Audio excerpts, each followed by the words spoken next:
basically, right now, the reason why Praz wanted Miles to testify is because Praz had realized that all of his lifelines were already spent.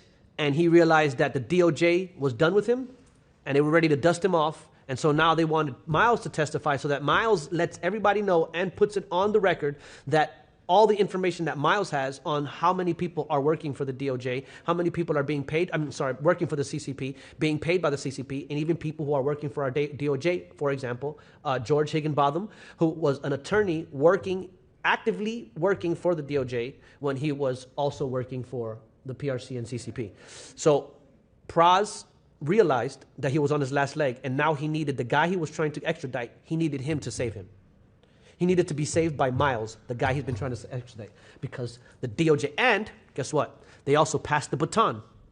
Because what they've been trying to do for all these years, get Miles arrested, and particularly through years ago, particularly trying to make a trade with the U.S. for Miles and spies and get him extradited. Now they are still talking about this and just passed the baton straight over to Biden, straight over to the DOJ. Listen, we'll give you the CIA, just give us Miles. So with all of what we've been seeing all these weeks, these past few weeks we've been discussing on our show, with all of what we've been seeing, we see that all these separate, independent cases happening, all including Miles, and all of it includes, CCP infiltration, CCP getting data on our people. Yes. The cases we're talking about here, I just want to be more specific. Again, Higginbotham, right? Mm-hmm. And also the 34 indicted police officers, the victim number one is Miles Guo. And also the two arrested police officers, CCP officers, right? And also Prince Michel's case.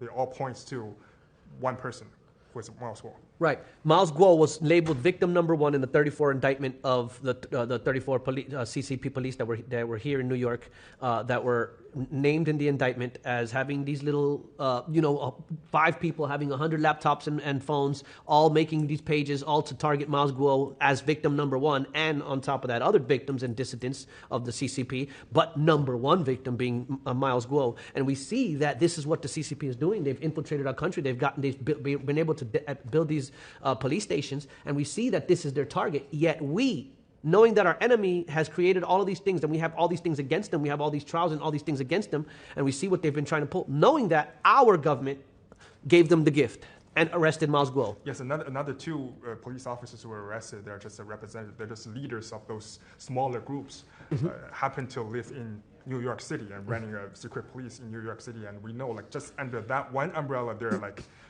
how many? 34 or 38 branches all over the world, CCP secret police stations. So, but also for Higginbotham's case and Prince Michel's case, Miles Guo is also victim number one, because that's who they're trying to extradite. That's who they're trying to bring back to China and just silence him for life. Right.